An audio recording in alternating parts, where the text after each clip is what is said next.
113 of Checkpoint Chat. My name's Alessandro Barbosa. I'm joined, as always, by Matty Figuera. The man, the myth, flesh. the afro. I just realized that last week I went off on a tangent from being from outer space. Let's not do that this time. I'm from planet Earth. That's how we got to Hairy Pluto as a title. You know that when you send me the episodes, the exports and everything, I was like, what? Why did you call it Hairy Pluto? I completely forgot. And then I listened to the first few minutes, like, yes. It was like the first few minutes, yeah. Yeah, what a week. How's your week been? Oh, been good. I'm just not a fan of the weather getting super cold again. Thought we were past this shit. Yeah, even today, Lenska woke up. She's like, I can't believe it's 8:30. I thought it was like 6 because it's so dark outside. Yeah, it's so gloomy and dark. It almost looks like it's going to rain. I sincerely hope it does, because it's that time of the year where in Joburg the dust just gets kicked up by the nice violent winds, and then I just sneeze, and then I blow my nose, and then my nose gets itchy and I sneeze, and then just rinse and repeat forever. It's a good time. I went for a run the other day and my nose is still recovering because I think I sniffed in a lot of dust, and it's just like it's constantly irritated and sore, and I hate it. Why did you sniff in a lot of dust though? Because you're busy killing yourself to reach your personal best. Just like dying, like watching the heart rate on my Apple Watch like nearly hit 180, like near death. 180, damn. Is that a good or bad thing? I don't No, monitor that's my bad. heart rate. That's so bad. Oh no. Like a comfortable, like a run, which is like, yes, I'm still going, I'm keeping a good pace, but it's like comfortable is like I'm sitting at like 160. If I'm at over 170, then I'm pushing. 180 is like you're about to go into cardiac arrest. Shit. Well, okay then. Please don't go into cardiac arrest. I pushed so hard. You know what it was? It was like I was keeping a mental track of the time I had accumulated, because I know I needed to be on a net like average, like faster than 5 Ks a minute. Yeah. So like every K, my watch is telling me the time. So I'm like, cool. I've gathered, 10 seconds, 20 seconds, whatever. And I knew I needed it because at the end, my route has got some hills, and I usually go over 5 minutes there. And when I got to like 8 Ks, I'd fucked up on 2 Ks and like lost time where I shouldn't have. So I think my buffer was only like 10 seconds. And I was like, shit, so it was like, fuck. Yeah. I was like, this is not enough. You got to be there, yeah. Yeah, at that, and then I ran, and then I got to the 9K, and the 9K was like just 5 minutes. So I was like, cool, I've got 10 seconds to burn on this final K, and this is where the hill is. I was like, I'm so close. I'm just gonna fucking go, and I just went for it, and it was like the fastest I've ever done that K. And I thought I was going to collapse and die, but I did it. Oh my God, but you did it, yeah. The heart rate was happy. like, please stop. You're like, listen, this time is important to me. It was so important. It's crazy how I finished and I had 16 seconds to spare. I'm like, if I just, if I wasn't so on my time, like continuously watching my clock, like I would have missed it. Yeah. Well, I recently, good. So I mean, you use Strava, right? Oh, I know you track on your watch. Oh, yeah, well, I track Strava on your watch. Yeah. Oh, I use the Apple Watch one because you need that for the discovery points, and then I export it to Strava. Did your watch talk to you? It says like 1 kilometer, 5 minutes, yes. whatever. Okay. Yeah. So I've had Strava for years. I've never had that feature on, and I just never put it on because I get the thing of motivating yourself and keeping an eye on your pace, but I also think that sometimes, if you worry too much about your speed, like it can have a negative effect. But now I've since put that audio cue on, and it's actually very helpful. Because I'll do my K and I'm like, oh, okay, I was a bit slow the last K. I'll try to be a little bit faster. Exactly. Okay, like I'm going too fast. I don't need to kill myself the next K. And it does actually help. Yeah. That's exactly it. It's just to make sure that, because I find it's super easy to like have a K where your mind drifts for a little bit and then your pace just falls off a cliff for that K. Yeah. So having that constant reminder is super, super helpful. It is very funny whenever we used to do races. Remember that? Getting together with lots of people doing a race. Once upon a time. What a time. That's a different story. The best is always the first 2 Ks when everyone's still bunched up and you hear everyone's fucking watch going, and it's all like, this is your K time. And it's like everyone around you, it's all registering at the same time. It's so funny.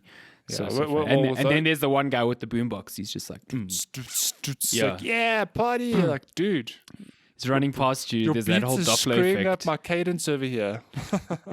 And then there's the cool guy who's running backwards.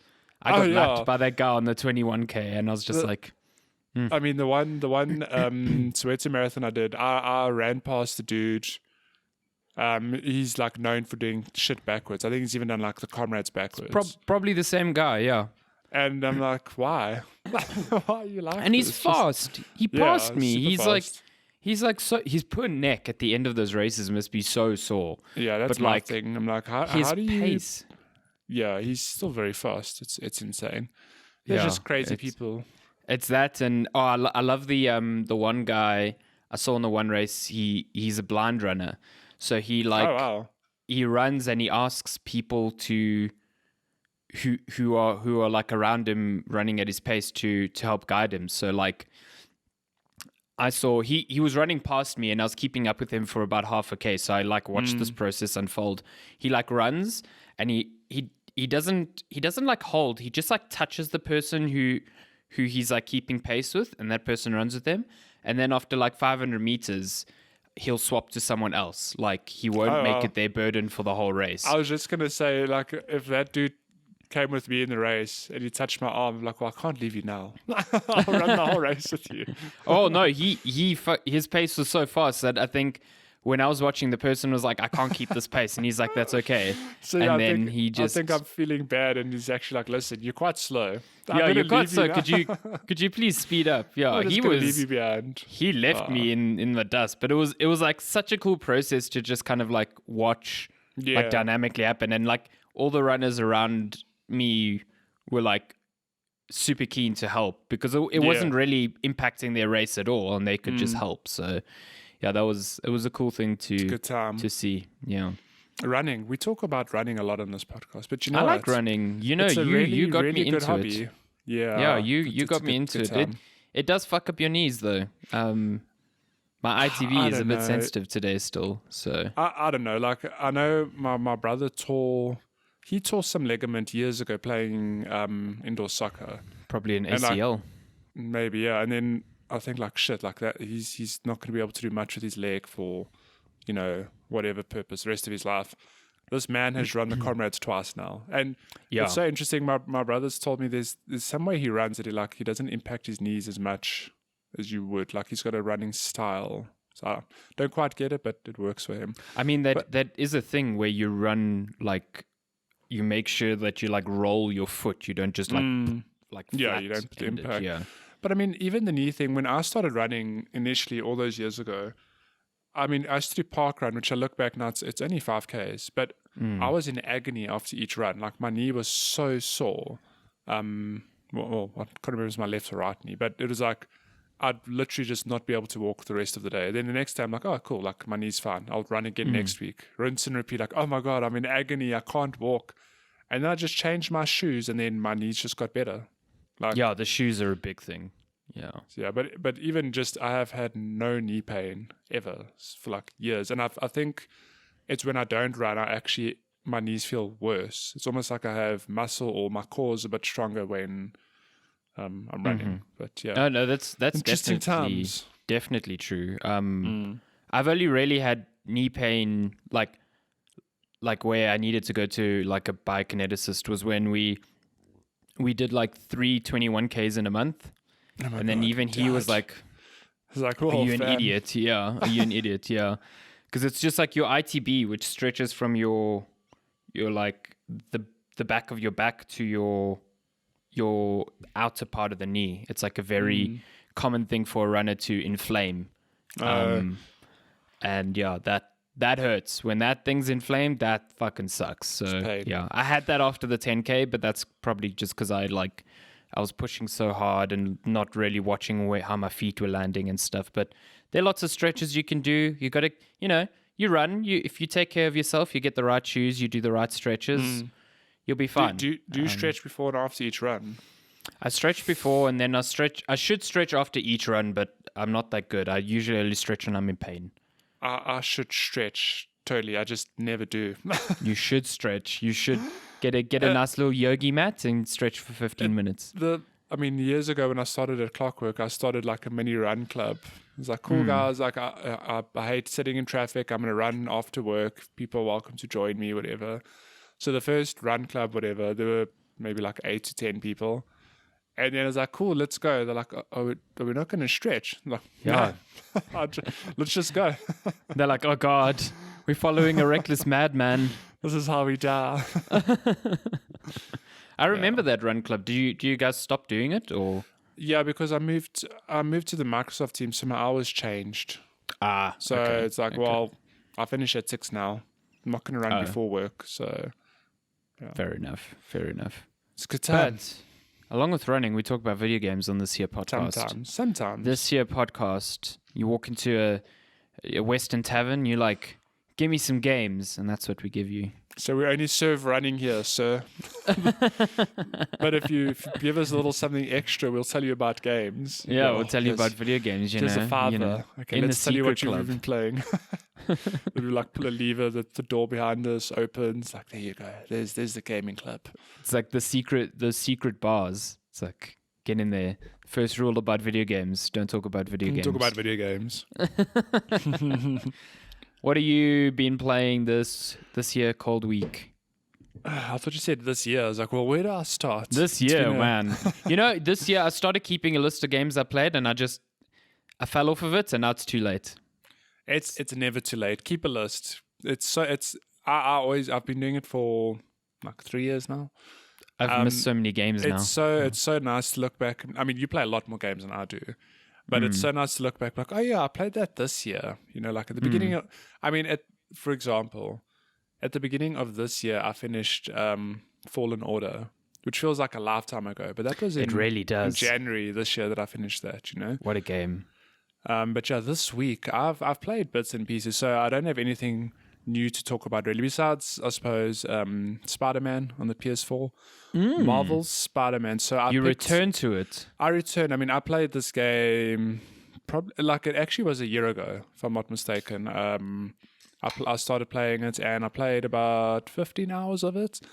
I got maybe halfway through the story. The main menu said like 50% when I picked it up again. And I think I spent just most of my time doing side stuff. Like I was really just cleaning up the map, swinging around, doing crimes, whatever, picking up backpacks. Whoa, Spider-Man doesn't do crimes. He doesn't do crime. He stops crime. Are you bad, Spider-Man? I'm Is bad. this a Venom game? I beat up innocent civilians in this wow. game. Jeez, I never played this Spider-Man. I've never tried that. I don't think so. Can you go for Grand Theft I know Auto? you can give them a high five. So I don't know if you like press the punch button and he's like, whoa, fake high five. I've never actually tried that. It's never. See, I'm a good person. I've never even thought to beat up a random citizen. Sure. But it was interesting picking the game up again because a year later I'm like, what the hell is actually going on? How do I move around? Do you remember why you dropped off of it, or was it just other games came out? I think it was just at the time. Yeah, there's just other stuff because I really enjoyed it. I remember you going mad over the photo mode at the time. Yeah, I mean, this week has just showed me I keep telling Lensk, I'm like, why did I ever stop playing this game? Like, I'm absolutely in love with this game. I mean, it's got one or two things like where I am now. So I'm not going to go into too much detail because we've spoken about it at length already. But I'm at the point of the story now, which I think is Act 3, where the city is just full of red dots and criminals. Oh, I'm like, fuck that shit. Yeah. I'm like, okay, now this is probably the only thing I dislike about this game. Like, I'm busy swinging around. I have to dodge everyone. All the time. No, that part got me. Yeah, it's when there's little security encampments everywhere and little no that annoyed the shit out of me. That is a bit too much, but otherwise the game is really, really good. Like you can see, I mean, I've read in interviews and we've obviously heard via people who've played the game that the swinging feels good and that's intentional. It makes it a lot of fun to just traverse the city. Yeah. And it's just a good time, and I'm just gonna clean it up and finish it. It's a very satisfying swinging game, unbelievably satisfying. And I'm curious to see with Miles Morales coming out later this year on PS5, like I know they used Spider-Man as like a test to see to basically say like, look how much faster we can make the swinging feel when we have an SSD and we don't have to like slow you down so we can load in the world. So I like wonder if the sense of momentum and speed in Miles Morales is going to feel like very different compared to this one. But I find that so weird because, I mean, I'm aware of that they're slowing you down, to, meet the hardware's physical limitations, whatever. But you can swing through that city very quickly. Yeah. Like they do some cool tricks to make that happen, yeah. But I mean, there are times when there's shit on the other side of the map and I'm like, no, but I actually just want to swing there because I enjoy just traversing around, whatever. And if you do things right, like if you like do your arcs right and you use the X button to pull yourself forward, you can get some crazy momentum. So I can't imagine them like I can imagine them going faster, but it's just wild to think like, oh, that's actually why you can't go faster. Just the hard drive can't keep up.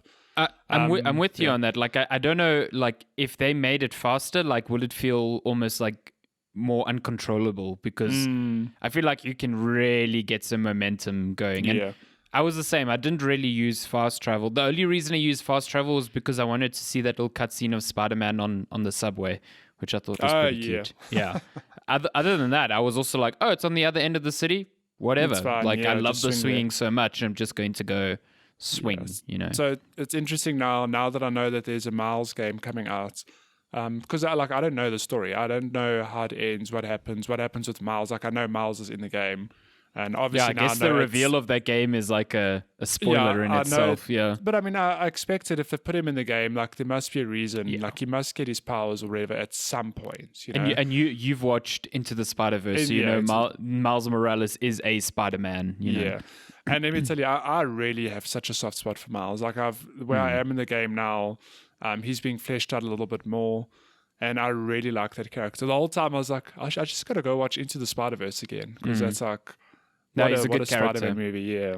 No, he's a really, and he's like introduced quite naturally, and it's kind of cool because like in general in his other incarnations, like in comics and I guess Into the Spider-Verse as well, he gets very limited interaction with Peter Parker. Like his whole shtick is like he takes over the mantle of Spider-Man after Peter Parker dies.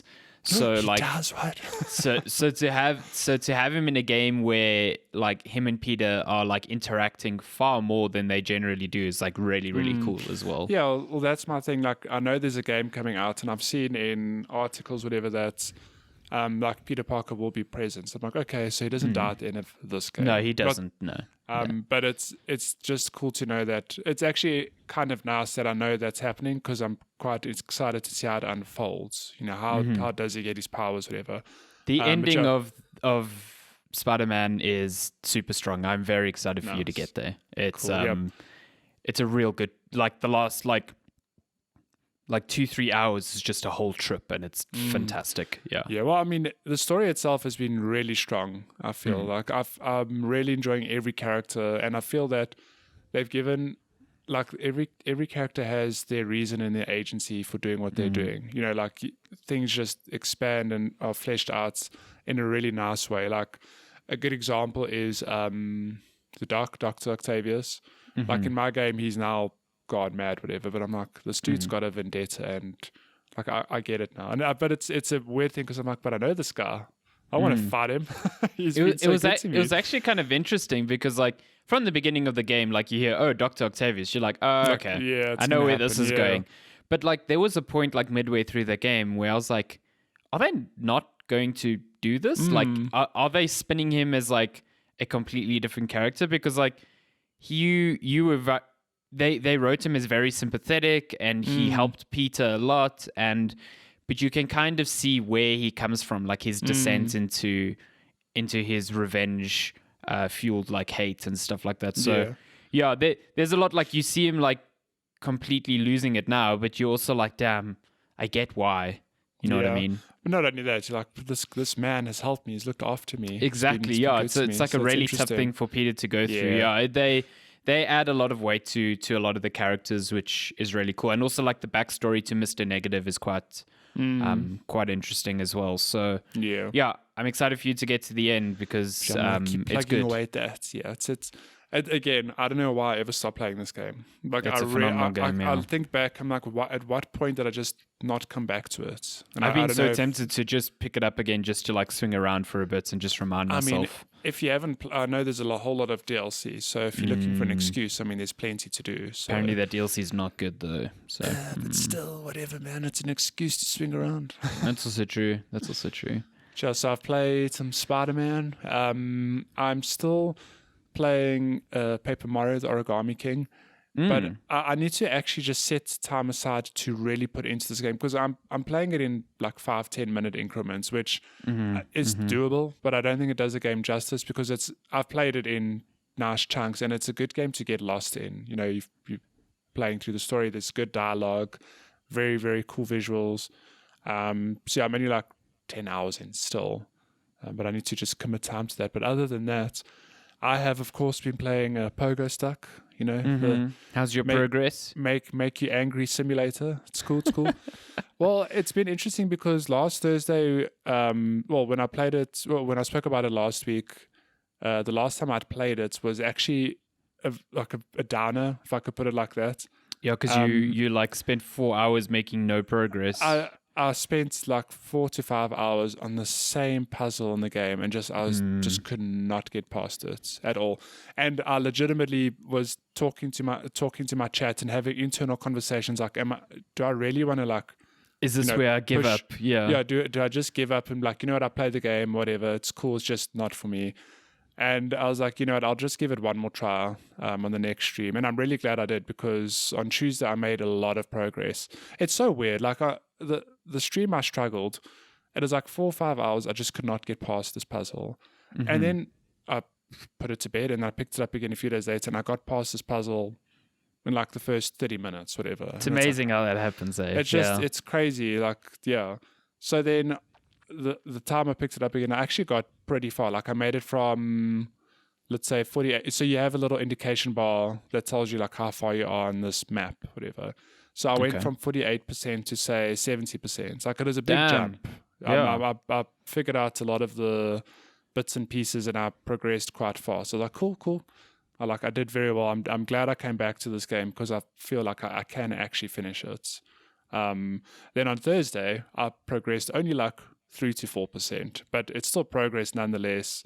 And besides the fact, like the game is a lot of fun. Like I know watching it's frustrating if I fall down, whatever, but the act of getting better, it's like any other platformer. I get such a sense of satisfaction of like, okay, my muscle memory's kicking in. I'm feeling good about moving from left to right, up, whatever it is. And like, okay, I fell down, but I know how to do this part so quickly now. I'll get back up in no time. Especially now that by the sounds of it, it sounds like the mechanics have really clicked with you. Yeah, I think it's kind of like Celeste in that the further you get, the more like intricacies and sort of get more like confident with the feel of the game. Yeah, but there's like certain mechanics that I don't tell you about, but you figure them out, and you know you become confident. So like a good example is you learn to bounce from wall to wall with your pogo stick because they like hard force you to do it at one point where you have to bounce up left and right. That sounds left very hard considering there's only like one point of the pogo stick that bounces you in the right direction. When I got to that part, it was like it took a while to figure it out, but now bouncing left right is so natural. And it's funny how like if I fall down, there are times when I maybe mistime a jump, but I'm able to recover it because, whoa, that's so weird. My screen just went off. I thought my power something died. Is the recording okay? Oh no, it's good. But now if I fall down, there are times when I've maybe like mistimed a jump and I can recover just by wall bouncing. Okay. Yeah. So it's become like a recovery tool as well. Yeah, which is really cool. Oh, cool. So I'm going to keep plugging away at this game. Like, look, I know it's I can quite confidently say it's probably one of the hardest games I've ever played. But again, it's not because the game's unfair. Like, it's not because the controls are unfair or the bounce of the pogo stick's unpredictable or whatever. It's just because the game is designed to be hard. Like, the puzzles and the obstacles are just made intentionally difficult to make you pull your hair out. But yeah, when I put it like this, I'm like, oh my God, what am I doing with my life? I've put 20 hours into this game, and I'm My goodness. about 76% of the way through it. How does Chiller feel that you're enjoying the game that he thought would bring you pain and agony? Well, I think on one stream he worried that he had broken me. It was that stream I was struggling because I was like, I look like I've watched the VOD. I'm like, oh my God, like I look so He's like miserable. the Joker to your Batman. He's like, oh God, I've Exactly. gone too far. I've gone too far. But yeah, I don't know. I think he's enjoying just watching. There are times where I fail, but there's times where I recover. He's like, yo, you're lucky. I'm like, listen, this is skill. What are you talking about? He likes your successes, but he likes you to work to get there. He likes me to work to get there. Yeah. I was actually watching a race on SGDQ yesterday, which was what is that? What is that genre called of like hard Mario's? Casio Mario's?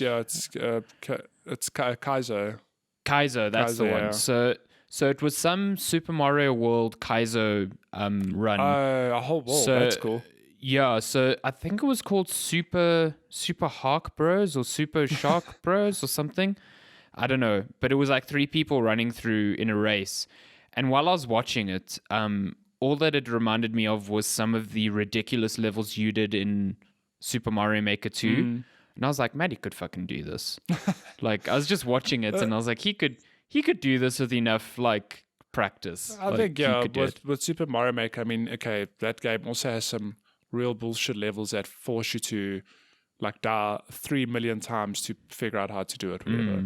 But there are a lot of hard levels in that game where I've sat and played for over an hour or two to pass it. But like again, they're hard, but they're fair.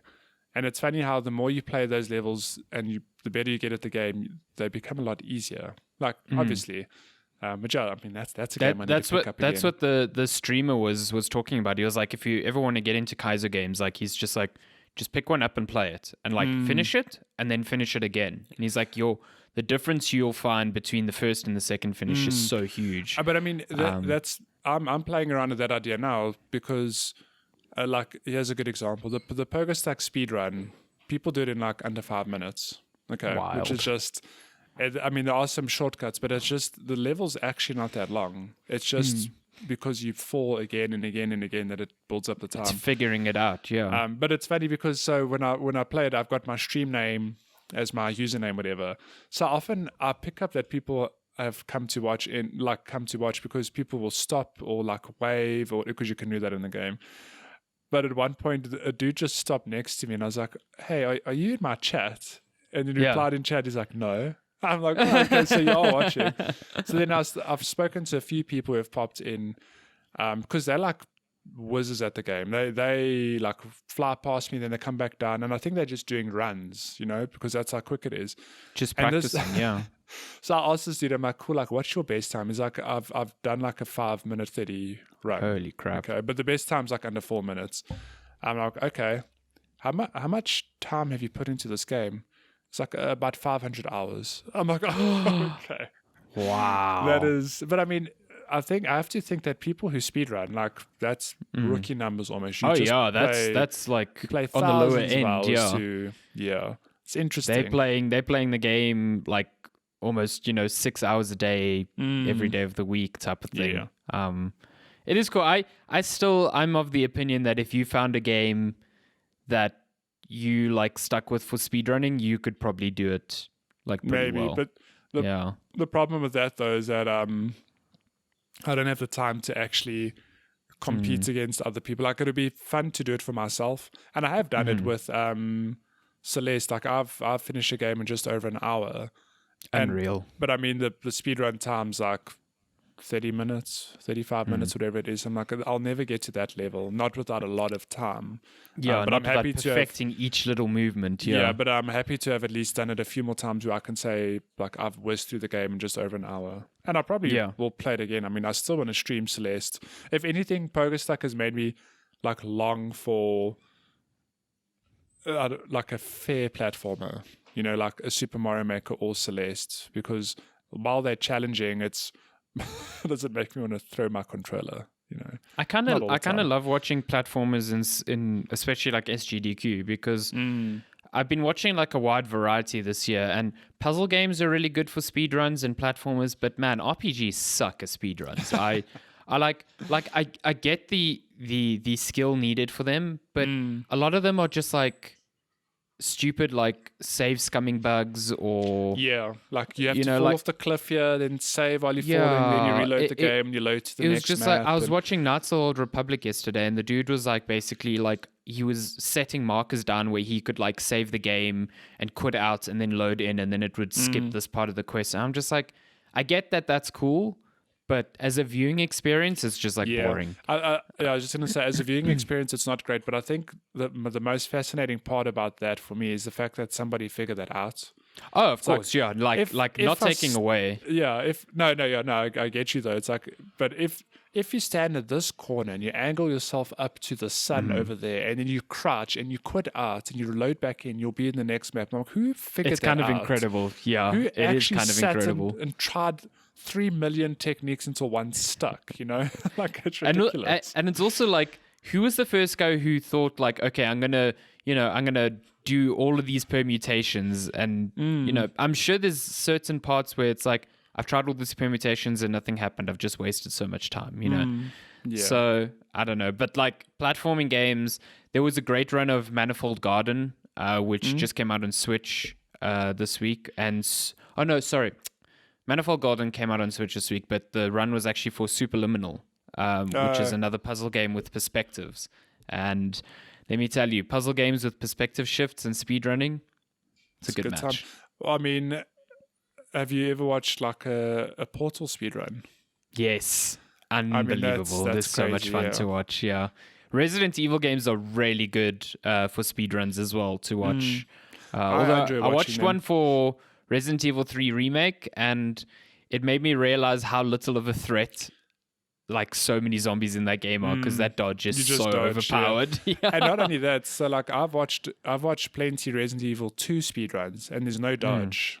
And like Resident Evil 2 is a meteor game.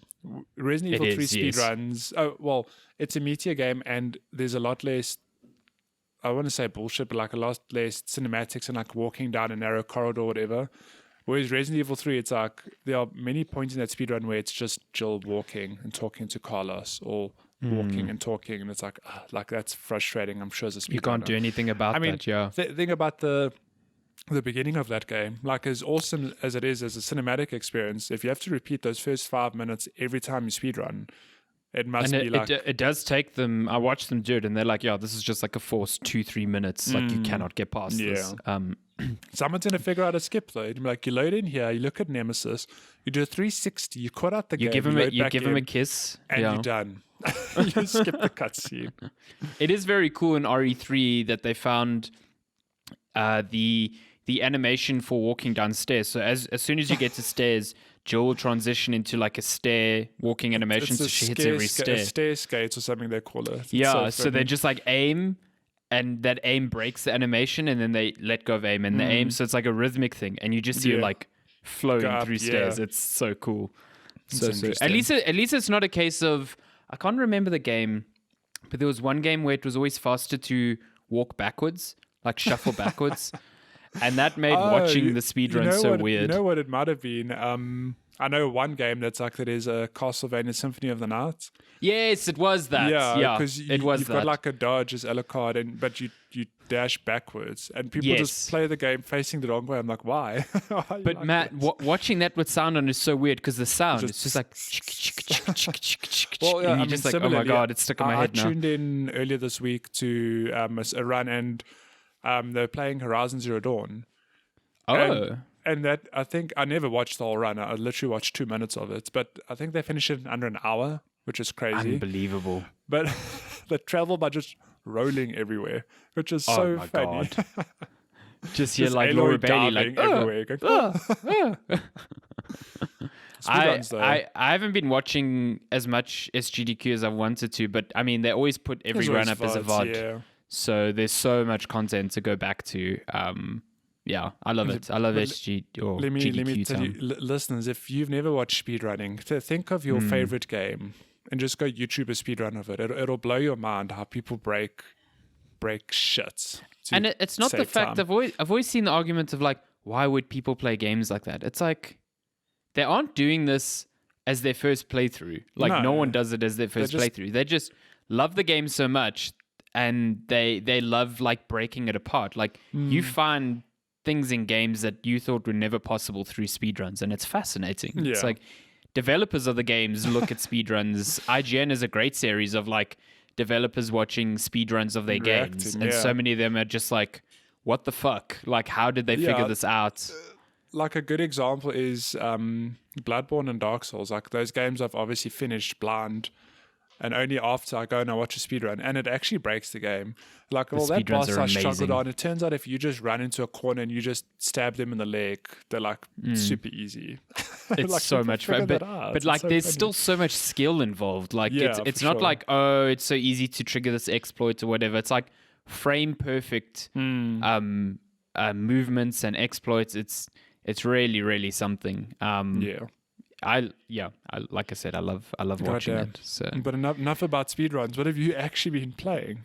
I haven't been speedrunning anything. No. Can you believe it? My God.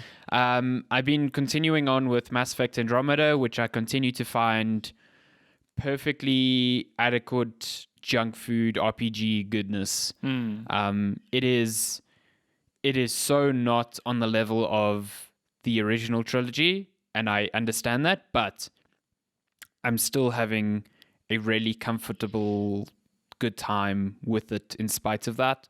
I think, I'm starting to like some of my crew members a lot more. There's a new alien called Jarl who's really cool, and he sounds like he's voiced by who's the guy from John Wick? Lance Reddick. I don't know if it is him, but it sounds like him, and that's enough for me. So the combat is really, really fun in that game. I just like being able to like throw out some biotic powers that prime people for detonation, and then use another power to like detonate them, and watch like people. I'm like basically like a sci-fi like force wielder with a gun. It feels really fucking cool. The only thing that annoys me a bit is that in previous Mass Effects you had what was called like an action wheel, which was like a sort of like a weapon wheel, but it showed like all of the powers you had unlocked and then the powers of your two party members, so you could control what they threw out. And you could like then combo with them. Like I could have a party member who specialized in tech, and I specialized in biotics, and someone who specialized in combat, and we could synergize there. And like that's just not an Andromeda, which I find so puzzling. So not only do you not have a weapon wheel where you can select all of your powers at any given time, you can only choose 3. You also can't command your teammates to do anything. So I feel like that really diminishes the potential of you like comboing powers, because you're stuck with the same 3 that you're using all the time. Unless you change out your loadout, which is like you can do that, but it just it doesn't feel as natural as just having a wheel for that.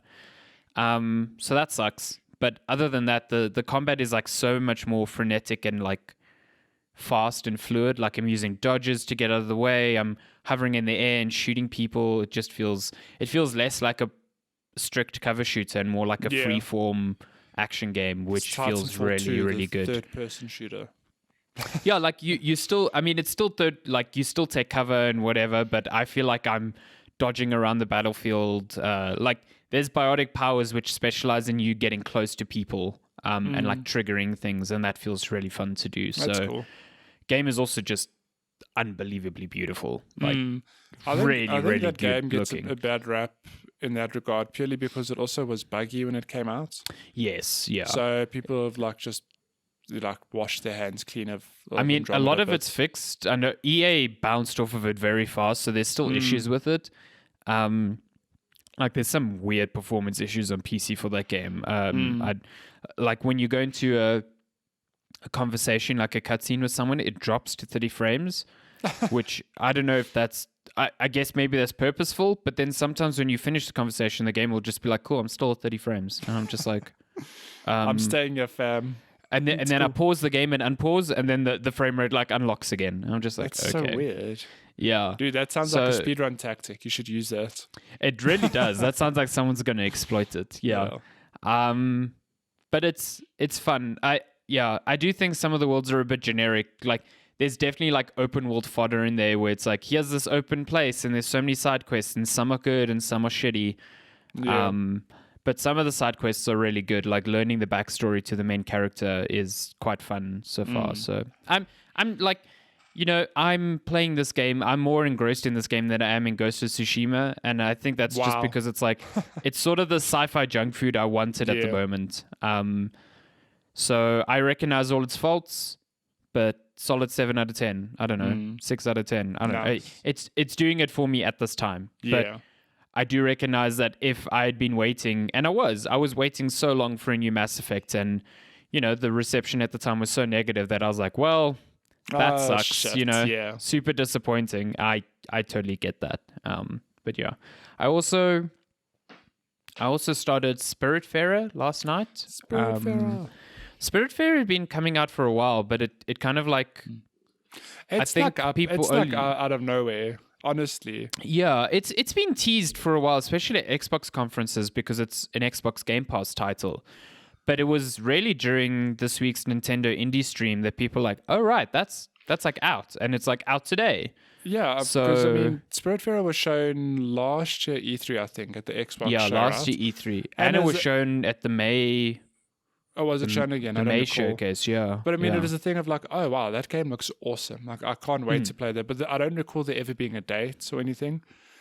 And then I just know that the Nintendo showcase is like Spiritfarer coming to Switch. I'm like, and it's like out today. I was like, wait a minute, like, when did this game come out? But it's like, oh, it launched on like every platform that day. Yeah, today. Yeah, so it's like on Games Pass on PC and Xbox if you wanted. I think it's on PS4 as well. And then it's on Switch. It was like 175 Rand on Switch, and I was like, I'm pretty sure I want to play this in bed, so I picked it up. It's really good. So the basic premise is you play as a girl named Stella, and you have a companion, a cat called Daffodil, who's super cute. And you are the new, you are the new Spiritfarer, which is essentially you exist in this plane between life and death, and your job as Spiritfarer is to guide people who have died, like spirits who have died, guide them along to the afterlife. So it's like this, everyone thinks of this as like purgatory, but it's not. It's like quite nice and blissful, but it's like the spirits are waiting to pass on. And some of the spirits that you encounter, that all of them take on the form of like a sort of like animal. So like right now on my ship, I've got like a moose, and I've got this big like blue frog, which is really cool. And I've got yesterday, just before I finished, I got the snake who is in a cloak. So it like stands up upright, and it looks like it's like this cloaked being, but it's just a snake. It's very cute. Snake. That's cool. And all the spirits are kind of like just they're avatars for people that Stella may or may not have known in her past life. Like the frog is actually her uncle, and he's like super glad that she's like helping to ferry him, to the afterlife. So there's like an emotional attachment to these characters. But the basic loop is like you've got a ship and you can set sail anywhere on this map. And while you sail, like the sailing isn't like a fast travel. You have to wait to get to your destination. Yeah. And while you're doing that, you are playing like a sort of like very light management game on your ship, sort of like an Animal Crossing, but much, much easier to grasp. So you have a very limited part of the ship where you can build structures. So you can build like houses for the spirits that are currently on your ship. You can build a kitchen to cook food. You can build a garden to grow crops, stuff like that. You can fish off the back of your boat while you're sailing to a place, which is super satisfying. That's cool. And essentially what you're doing is trying to find new spirits to add to your ship. And when they are on your ship, you've got to monitor like their mood. So like you've got to figure out what they like to eat. It seems like each of them has a sort of quest associated with them before they can pass on that you need to complete. And then it just like gets you in that loop. So now like I've got this moose who really likes coffee. So I got to find coffee beans to grow in my garden and then make coffee with them. And now I've got another one who likes who's got a quest on some island far away.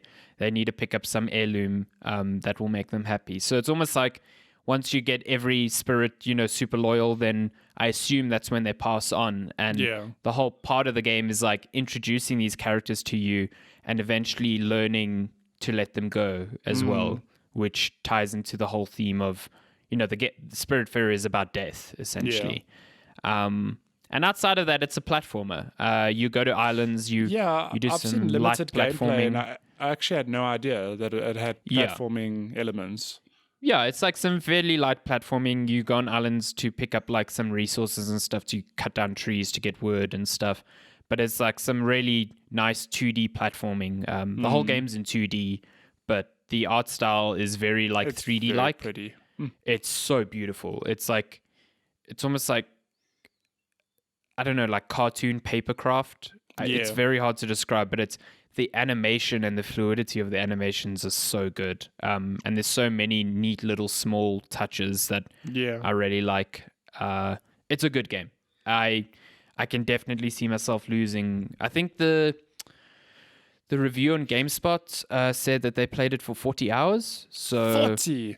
Holy shit. Yeah. I don't know if that's required to like finish it, but like I don't think this is like a 6-hour game. But it's introduced everything like at a really nice pace so far. So now I feel like where I ended off last night was where it started like letting go of me and being like, cool, now you've got a bit more freedom. It's a lot less linear. It's really good. There's also no combat in the game, but there's instances where like when you sail, you'll sail through some hazardous environments. So yesterday I sailed through a storm of jellyfish. Don't know. And the way you kill the jellyfish is just by like jumping into them. So when you jump into them, you get coins, and sometimes you get resources like bright jelly. And then in another part, I sailed through a storm, and because I had empty bottles, I could bottle lightning. So there were parts of my ship that like lit up, and if I ran to them quick enough and stood under them, then I bottled the lightning that came out from them. So there's like parts of the game which you would usually associate with combat, but they're not combat. They're not like you don't have combat. a sword or anything, but there's very there's active elements to it. It's like, we're going to hit you with lightning, but actually it's an opportunity to collect lightning. There's a person shooting at you. You can collect bullets now. Exactly. That's 100% how it is. It's super cool. I really, really like it. And it feels like comforting and wholesome at the time. It's got good music, good visuals. I'll probably chat about it more next week when I've played more, but I'm really having a good time with it so far. I think this game's completely up my alley, but I've just got so much other shit to finish. 100%. As soon as I started playing, I'm like, Matty and Lenska will 100% adore this game. I've got to finish Spider-Man, Mario, and Pogostuck before I can even think of playing anything else. It's a good game. It's real good. Sure.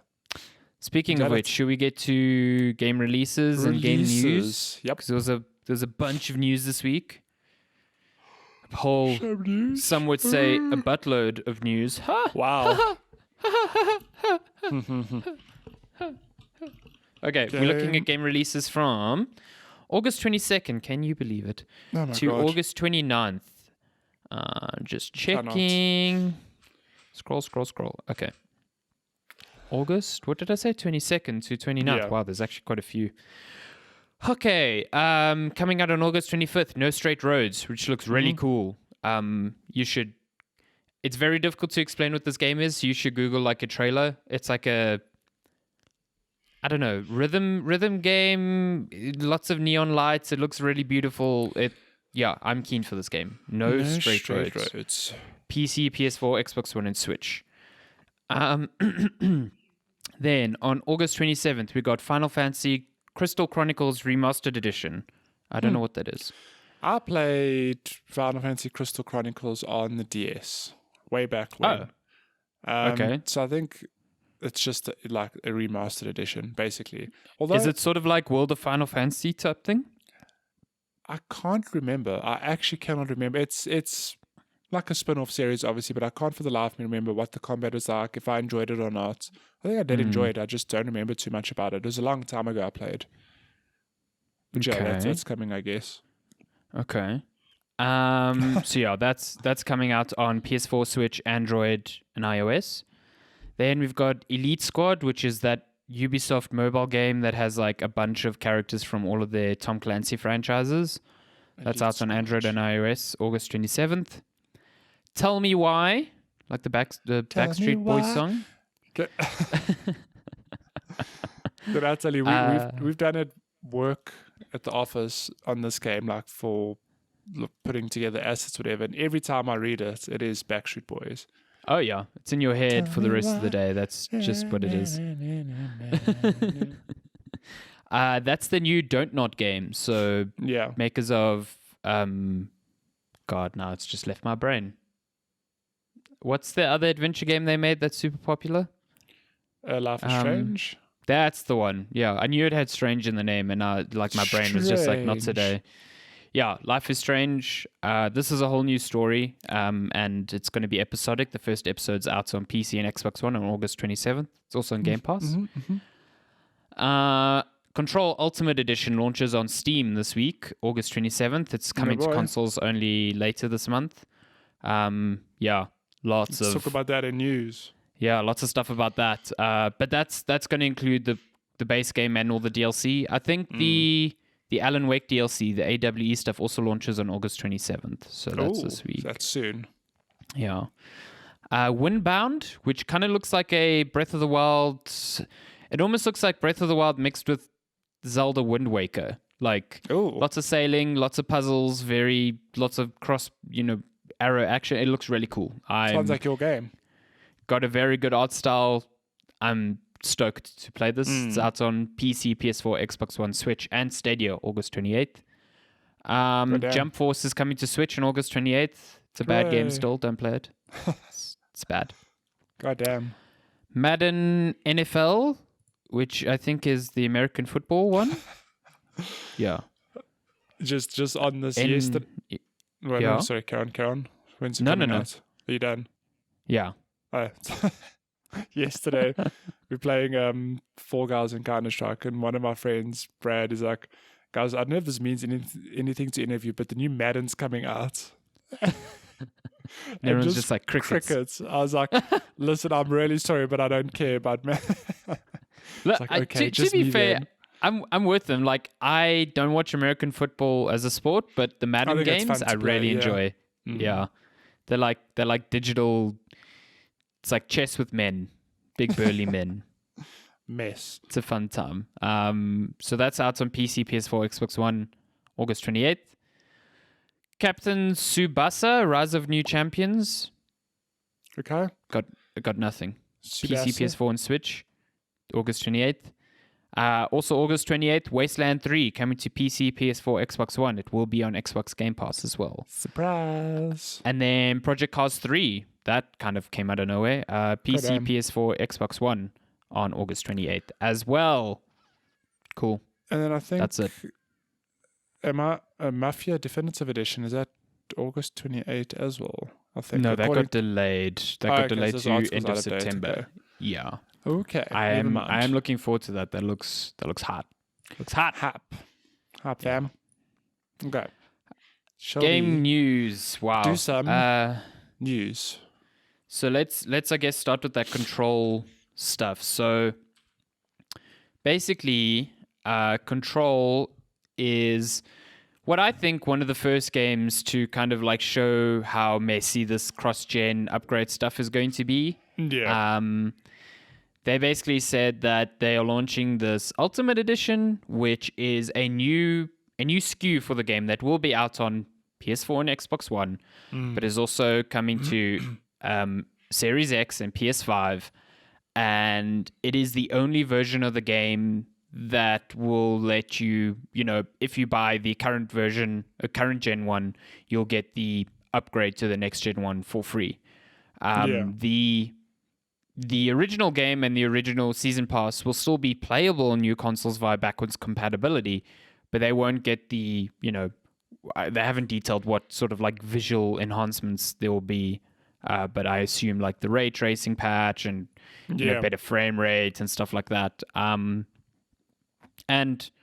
unsurprisingly, this has pissed people off. I understand where people are coming from. It's a shit move because like if you bought the game and you bought the season pass, you have all this content that's in the Ultimate Edition, and now you're being told that you need to pay for it again if you want this shiny version on the next gen console. So of course, dude, it's money. It's money. It is money. I do also think it's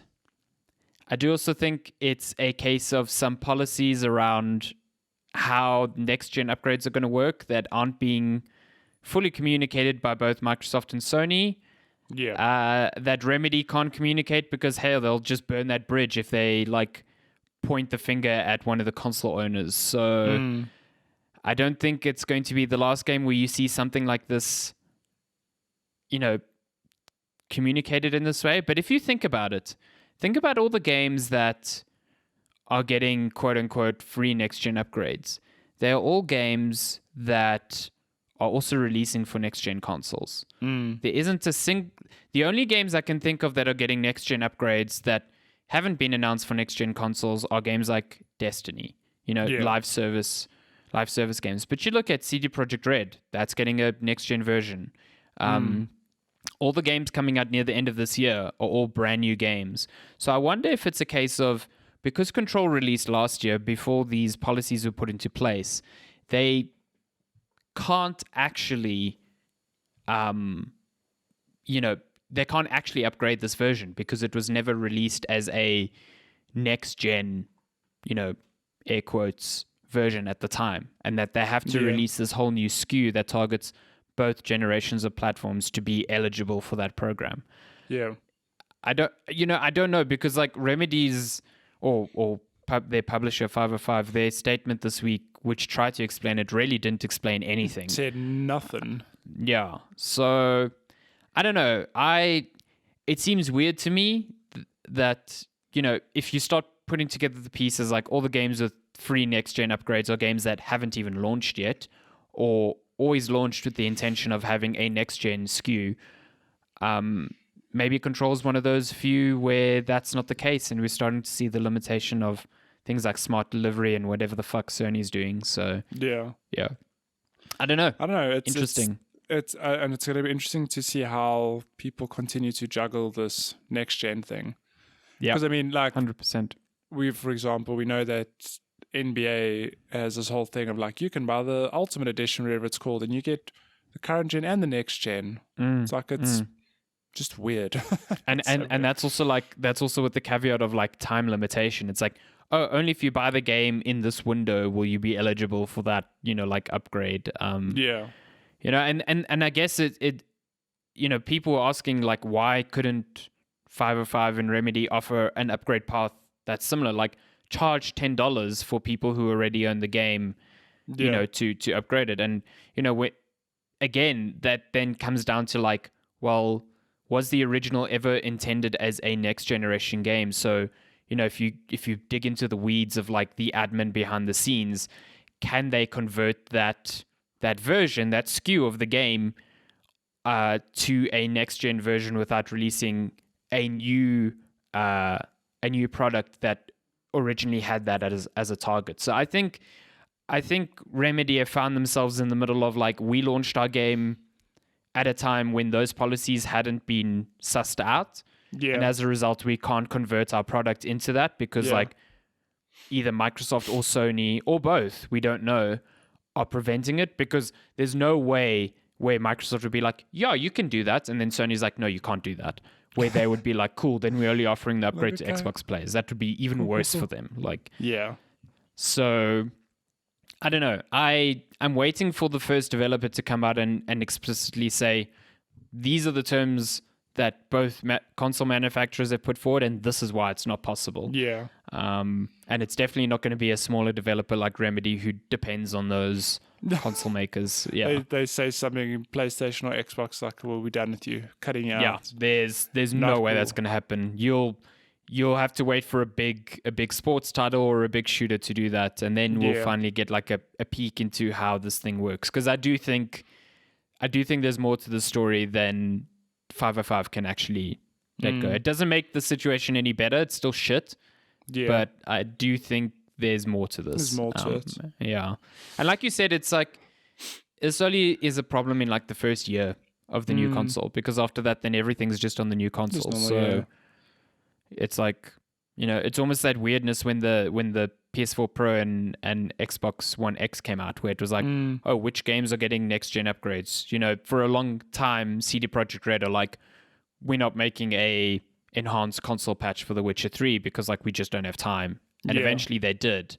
But it's that weirdness, like, the expectation is there, but developers aren't forced to do it, and Yeah, but it's kind of expected, so yeah, exactly. Did you see this Chinese action game, Black Myth Wukong? I did. Yeah, it was actually it's weird how it popped up all over Twitter, and like everywhere I look, people are like, yeah, this game looks awesome. It looks cool. It does look very cool, and it's so funny because I think it was Noel who said something along the lines of like, the first JRPG I might actually play. And it's funny because JRPGs traditionally are like you walking around with a party, you level up and this and that. And a Western RPG is you just playing as yourself, as a single person walking around. And it's technically like a westernized RPG, but set in like that with that folklore of the East. So I didn't even see it as an RPG at all. To me, it almost looks like a Souls-like. Like a Souls-like, maybe like an action RPG or whatever. But it does look cool. Definitely not JRPG vibes. I'm getting from this. Yeah, but it's interesting because it is like from that part of the world, but it's not at all a JRPG. It's also weird because like JRPG is like Japanese RPG. Yeah, and this is from China. So is this a CRPG? CRPG's classic RPG. Shit. Damn running out of acronyms. Run out of shit, yeah. It looks cool though. Yeah, it looks so. It's a game that leans heavily on Journey to the West, which is like a very common trope in video games. If you really want to dig into the weeds about it, there was a game called Enslaved: Odyssey to the West, made by Ninja Theory back in the day, which was phenomenal. Which I still gotta play that. Is very similar to this. But this is the most visually like next gen looking thing I've seen yet. Like, and made by an indie studio, and it's super pretty. Yeah, it's on Unreal Engine 4. It's the effects work there, the fire and the smoke, just really outstanding stuff. Like really, really striking to look at, and the combat looks really cool. Like the character being able to flick between his normal staff and then the fire staff, and then into a big monkey. Well, I don't know. One thing that stood out to me is just the fact that the weapons are staff. It feels like I haven't played enough games that have a staff. Yeah, that's also true.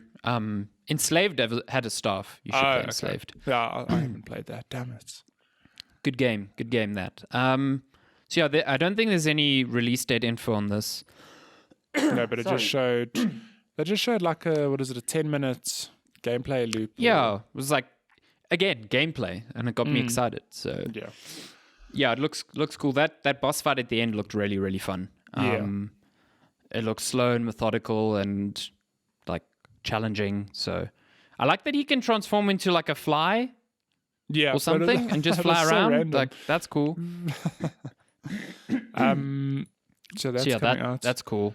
Also, what do you got? What you got? I was going to say that there's a new Call of Duty's being teased, and these Call of Duty names are just getting longer and longer. We've got a teaser for Call of Duty Black Ops Cold War, which is Call of Duty soon. Black Ops. So the important part is it's Call of Duty : Black Ops, no colon, Cold War. Cold War. I mean, they had to get that Black Ops there just for brand recognition. Like, I'm almost certain that's the only reason that's in there. Yeah, they could have just called it Call of Duty Cold War. They'd be like, oh wow, cool, like a new Call of Duty. But Black Ops is arguably like more recognizable than the Modern Warfare moniker now. Yeah, so. That's true. Everyone loves Black Ops. So yeah, I mean, So yeah, that's cool. So wait, there was Modern Warfare, then there was Black Ops 4 before that, right? No. Or- Modern Warfare came out last year. So last year? this is the weird thing. So this year was meant to be a Sledgehammer game. Yeah, because, so that's what I'm getting at. So it's a 2-year cycle for this.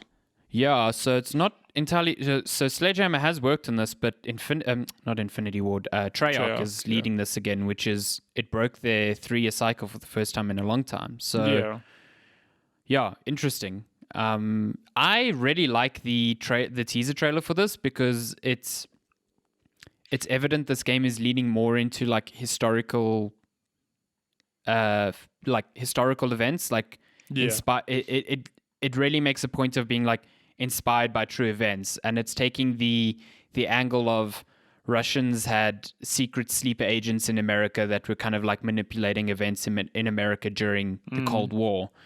And like I'm very curious to see how they do this, because the Cold War is notorious for being an extended period of war with proxy battles like Vietnam and a lot of small wars in the Middle East and Africa. Like America and Russia didn't fight each other directly. No. So like how you spin this like direct conflict between them without actually, just putting you into fake firefights between the two.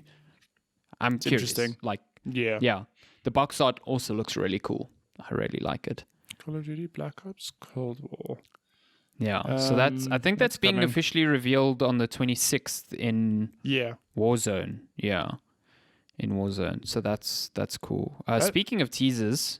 Oh, no, just before you get to it, I think I did mention this last week, but I'm quite curious to see what happens to their Battle Royale. Like, does it take elements from this Cold War game into it, or does it just remain a separate thing? I think there was an interview where the creative director or whatever of Warzone said that Warzone will continue to be a product that they offer, and that it will incorporate elements of new Call of Duty games as they release. Okay. So yeah, cool. I think they found that Warzone is stuck with enough people that they can keep it going. Yeah, and then just adapt it as it goes. Yeah, which is smart. Because releasing a whole new one every year is just dumb. So yeah. Teasers as well. We got teasers every day this week for a Batman game that everyone knows has been coming for like over 3 a year years. now. Batman Gotham Knight. It's gonna have its first trailer revealed this weekend sometime during the DC Fandome. Yeah, that's coming soon. Yeah, the teasers lent heavily into like, this is going to feature the Court of Owls in some capacity. It's being made by Warner Brothers Montreal because Rocksteady's working on the live service Suicide Squad game, which is also going to be revealed this weekend. So, a lot of DC stuff coming. Surprise! I just cannot believe they've been teasing this game for like over a year. It's just like just show the damn game already. It's fucking enough, man. It's fucking enough. Joke's on you. It's going to be a Superman game. Oh, good lord. Deathloop got delayed. Yep. Wah. Till next Q2 year? 2021? Yep. Yeah, and that was going to be it's not on the same level of importance to a launch as like Halo Infinite, which also got delayed. But that was meant to come out this holiday for, it's a console exclusive on PS5, timed exclusive. So no game is safe. Nope. And I don't think it's going to be the last one. I think we'll continue to see delays indefinitely.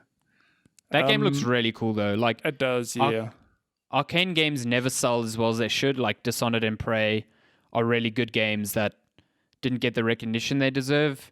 And judging by how like niche Deathloop's like action looks as well, I suspect the same will be true. Yeah. But man, it looks interesting. And it's I got like the premise. It's very interesting. Yeah, the premise is cool. The sense of style is really cool. I'm keen for it. Very keen. So you're going to have to wait though. Till Q2 next year. Do you remember this small indie game called Crisis? Yes. Remember it was being remastered? Yes.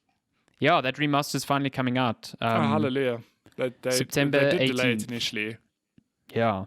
The cool thing about this is that they like went back. Well, I guess they didn't go back to the drawing board because the delay is only like 2 months, but they've added in some features that seem to be missing from the original announcement. So you'll still have things like improved lighting and software-based ray tracing and 8K assets if you really fucking want that. The cool part of the press release that caught my eye was that it's also going to have hardware-based ray tracing. So NVIDIA RTX cards will be able to make use of that. And it's going to support DLSS, which has been proven time and time again to be an extremely good way of getting ray tracing features in and reducing the performance costs by like internally scaling down your resolution.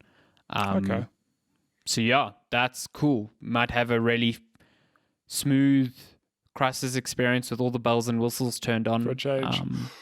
Yeah. That's obviously that's only on PC. On Xbox One and PS4, you'll have software-based ray tracing. Remastered stuff. Yeah, remastered stuff. So there was a Nintendo Indie Direct, if you want to call that. I'm not going to spend 3 hours on it, but should we just fly through that quickly?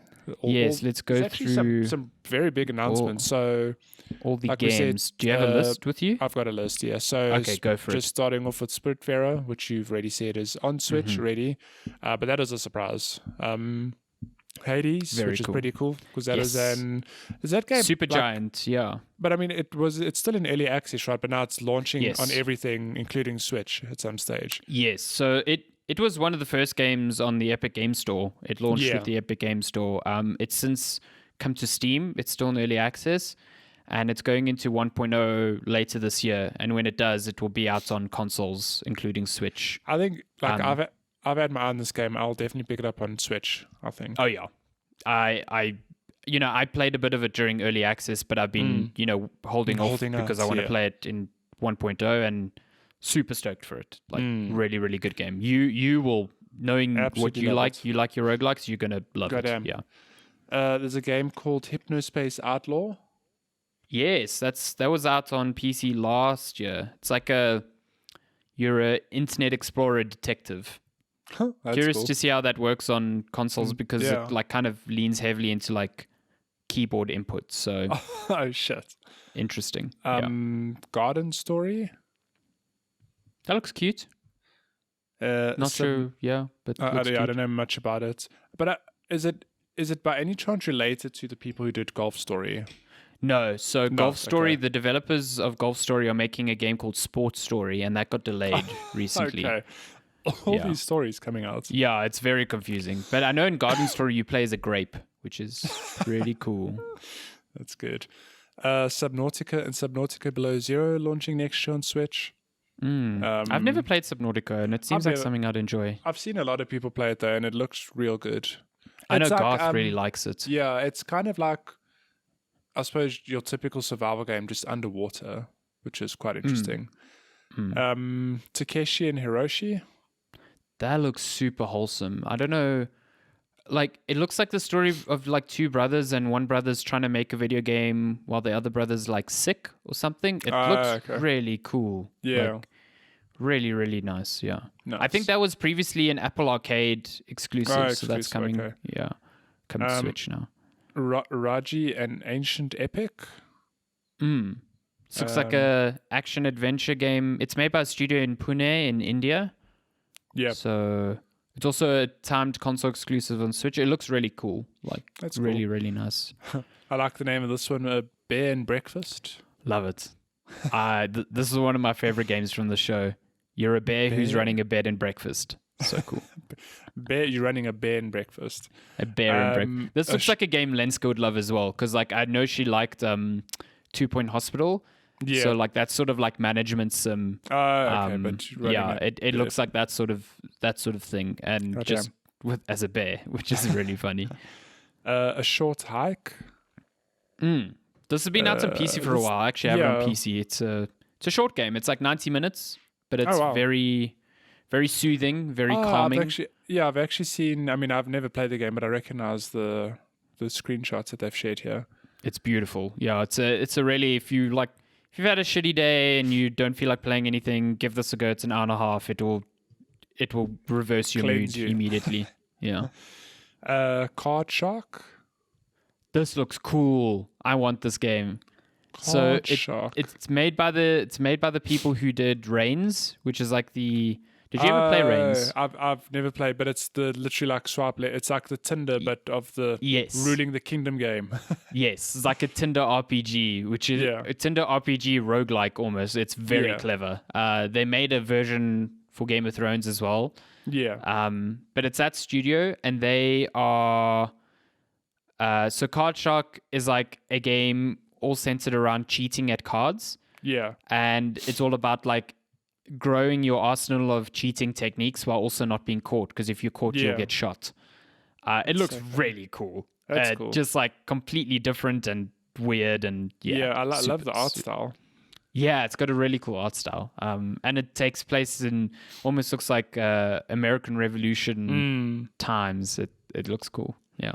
Okay, next game, Torchlight 3, which is pretty cool. That's in early access right now, isn't it?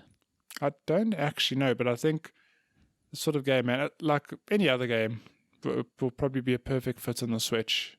Some nice action good, RPG. I mean, Diablo is pretty RPG. good on Switch. Yeah. So. And then the last one, Manifold Garden, which you mentioned earlier. Yeah, puzzle game. It's been out on consoles, I think, already, and it was on Apple Arcade. There's a really cool story going around. I think Patrick Klepek wrote it about the developer of Manifold Garden and him talking about how terrible he is at puzzle games. And then I made a puzzle game. I don't know if it's a he or she, so I'm just going to say they. And then they created like this incredible puzzle game with Manifold Garden. So, watch the trailer. It's real trippy. Holy hell. It's trippy. It looks real good. Oh my God, this is what being drugs must be like. Being on drugs must be like. There was also like a short sizzle reel at the end, just some small games. Haven, which has been shown off during the PS5 streams a lot, out later this year. Going Under, The Red Lantern, Unrailed, Struggling. These are all game names. Inmost, which was on Apple Arcade as well, which is out now. She Dreams Elsewhere, early 2021. Grindstone, which was previously an Apple Arcade exclusive. Yeah. Thank fucking God I can right? buy that game now. Grindstone is so good. So good. And Goner 2. And then Untitled Goose Game is getting a co-op mode on September 23rd for free. So it's coming to all versions of the game. But yeah. Now 2 Goose are loose. Two Goose, 2 Furious. Oh, wow. That's quite your cool, though. episode title. I don't know. I've never played the game, and I don't know how multiplayer will work, but that's quite a nice little. I think it will just be like you're just fucking with people in a way that they can't deal with. Like, you seriously, like, it's going to be great, I think. I just love how they revealed it. It was like one goose, and you're like, oh, okay, it's going to be a DLC. And then this other goose just arrives, and you're like, oh shit. It's fantastic, yeah. I think that is That's news it, from Nintendo. yeah. I think that's most of the big news from this week. Just some small, quick headlines. Baldur's Gate 3 is entering early access in September, and its early access is going to feature the game's first act, which apparently will be around 25 hours long. So that's, It's just a small taste of the game, you know. This is that's a lot of early access. Yeah, okay. My God. Firewatch is getting another film adaptation, or another one attempt at a film adaptation. Ghost of Tsushima is getting a free co-op multiplayer mode. Yes, that was like kind of out of fucking nowhere. That's really out of nowhere. Cool. And it'll be interesting because I know the game hasn't clicked with you, but I don't know. Maybe it'll be fun playing with a bunch of other people, just running around doing some old folk tales from Tsushima. I think what's cool about it is that it seems like it's gonna lean into like more Japanese folklore, like more fantastical stuff, which I'm super down for. That's cool. My body's ready. I think that's about it. Yeah, I'm gonna call it. You're gonna call it, okay? Yeah, that's it. So we should just get to some questions then. We're doing very well on time, just by the way. If you want to send us questions, you can email us at checkpointchatpodcast. Hold on. Yeah, checkpointchatpodcast@gmail.com. Wow. You can also find us on all them social medias at Checkpoint Chat on Instagram, on Twitter. DMs are open on TikTok. They're not open on TikTok. Well, you can try. What is Instagram's one? Reels. Send us your reels. Keep it reels, dog. Keep it reels. Okay, nice. I don't think we have any emails. I don't think I missed any. There's nothing on Facebook, nothing on Twitter, but we have your favorite things on Instagram stories from Cello ZA. Cello ZA. Sends a lot of would you rathers. Do we not have emails? Because my phone's been buzzing a lot, so I'm expecting some last minute emails to have come through. I've looked. I didn't see nothing. Okay, if you look now, then it's fine. Okay. There's actually nothing. Cool. Nothing. Yeah. So on Instagram, let's start with the first comment. No Formula One for you this weekend. You are safe. Yeah, and I got it wrong last week as well. So. Well, didn't you get the? I got the drivers right. I got the order wrong. You got the drivers right, just not the order. But that's the. I'll give it to you. That's still pretty impressive. I mean, that's like the easiest guess was to guess the 3 drivers that would be the order. The order's a tricky one. Okay. One day. So, if you were reborn in a new life, would you rather be alive in the past or future? What year and why? Interesting. That's a cool question. I don't know. Having lived in modern times, I think if I had this knowledge, if I was being, I suppose you wouldn't have it if you're being reborn. So you kind of that is crucial to the question. Yeah, though. Like, because I'd be like, why would you want to go back to the past when I think the past has some great times and great things about it, but I don't have my internet. Games are not quite the same, so I don't know. Depending on how far back you go, games don't exist. So yeah, I guess it hinges on like do you remember where you came from? Yeah. I don't know. Also, I don't know how far in the future I want to go. Assuming you don't remember where you came from. Assuming I don't remember, I think assuming I don't remember, it would be nice to just go back just briefly, like be born in like the 1970s or 1980s and see like the birth of video games. Yeah. I was going to say probably the 60s, 70s, 80s. I think like very interesting times in history. Seeing Star Wars released for the first time. I wouldn't want to go too far back to like during the World Wars and like all the shit that happened. No. But I think 60s, 70s, 80s, like anywhere in those decades, there's some interesting highlights from all of them. In the 60s would be great as well because we could afford a house. It could buy a house, man. You could unreal. Some of those drugs, Yeah. Do drugs as a teenager, still afford a house, see Star Wars, buy an NES, live comfortably. What a time to be alive. That would be great. Okay, and as for the future, if I were to go to the future, I'd be too scared to go too far into the future. Like, I'd be curious to know where we are 10 years from now, because if you think where we are today compared to 10 years ago, like, things have changed a lot. So I don't know what another 10 years will do to us, but it'd be interesting I'm super scared at what even just 10 years in the future holds. Like, it's kind of terrifying. Now we know how our parents felt, I guess. Like, what do you mean I can make calls anywhere in the world? Like, what is this? What's going on? What do you mean I can record a 30-second snippet and upload it to TikTok? To TikTok? What? Okay, you are single. Would you rather date someone you love but doesn't love you back, or vice versa? What's the vice versa in that? So I suppose they love you, but you don't love them back. Fuck. I don't know. It would it's a tricky one. None of those scenarios is good. No, neither of those is good. Would you rather? But I don't know. I almost feel like the less painful option would be I'm indifferent, but I'm doted over by someone. No. I find that worse because then it's not reciprocated. Yeah, but no. Think of the inverse, where you love someone, but then it's not reciprocated. That's what you're talking about. Oh yeah, but I thought that's what you were talking about. No, I'm talking about like I am loved, but I don't reciprocate. But at the end of the day, it's like I'm being loved by someone, but like I don't really care. But it's not hurtful at all then. I do think that is you see, but then you run into the scenario that you're married to someone that you don't really love. And even though they love you, like you don't feel the same way. So even their love towards you doesn't, it hits different. It's not the same thing. It just hits different. Okay, would you rather lose the ability to lie or believe everything you are told? Holy shit. I'm going to say I'd rather just lose the ability to lie because I'm, generally speaking, an honest person. You can ask Lenska, like, I'm not a fan of lying. And even if I try, I'm very bad at it. So believing everything you're told sounds super dangerous. I think it's dangerous. Like, if you jump into this fire, you'll get $1,000,000 rand. Whoa. Yeah, that sounds like super, super dangerous. Yeah. I think I'll go with the not being able to lie. That would also just lead to a much better society.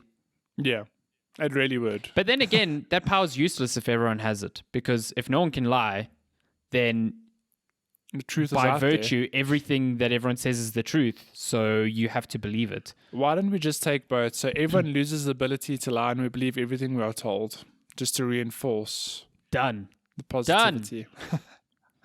Would you rather have no one show up at your wedding or your funeral? Oh, my funeral. I'm dead. I'm not there. Who cares? Yeah, exactly. I'm dead. I won't know. People are like, his funeral, no one arrived. He had no friends. Person's dead. They don't give a shit. The dude's in the ground. It's like shame for him, but whatever. I'm already sprouting mushrooms, man.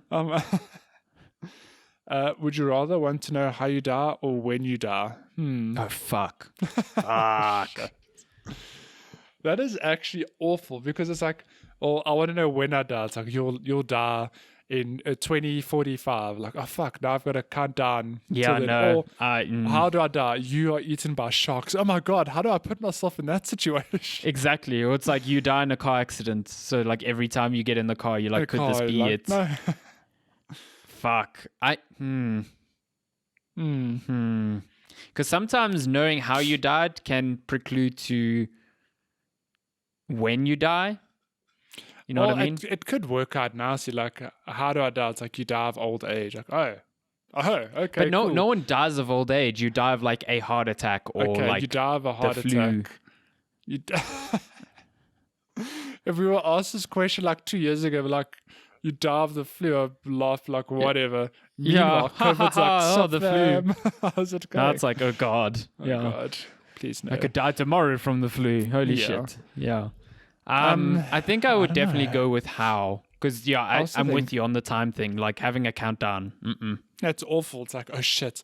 I've got 10 years left. We've got to go skydive or something. I can't even deal with that in a video game. When I know a video game is usually about 40 hours and I'm like 30 hours in, I'm like, I don't want it to end.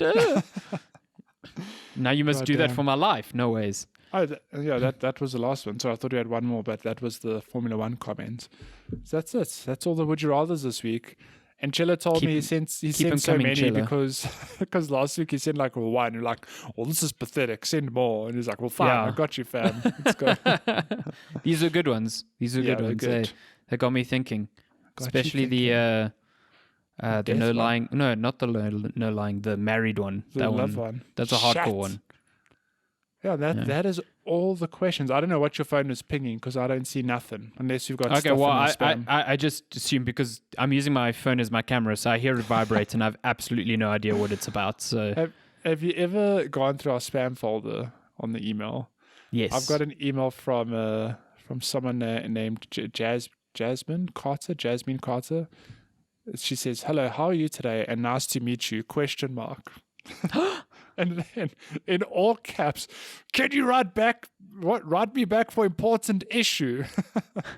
Okay. It's because she loves you and you don't love her back. That's why. But I just love the opening. Hello, how are you today? Nice to meet you.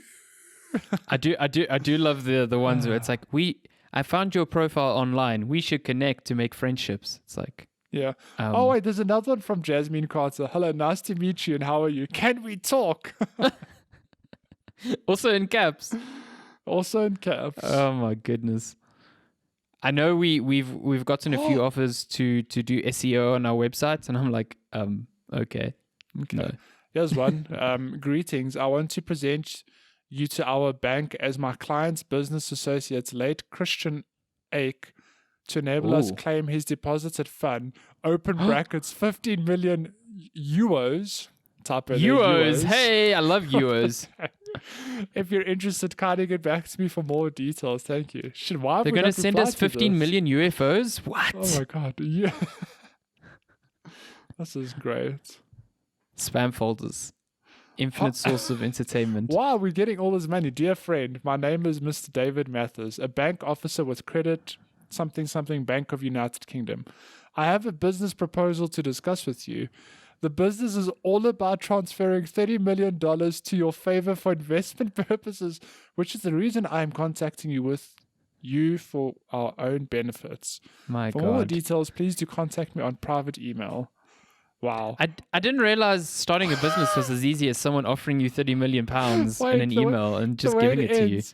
Also, kindly promise me that you'll never betray me and my family after. Was that in the email? Oh my God. That's so kindly funny. promise you'll never betray me. We should read our spam more. This is great. I promise to never betray your family, me and Matthew. my family.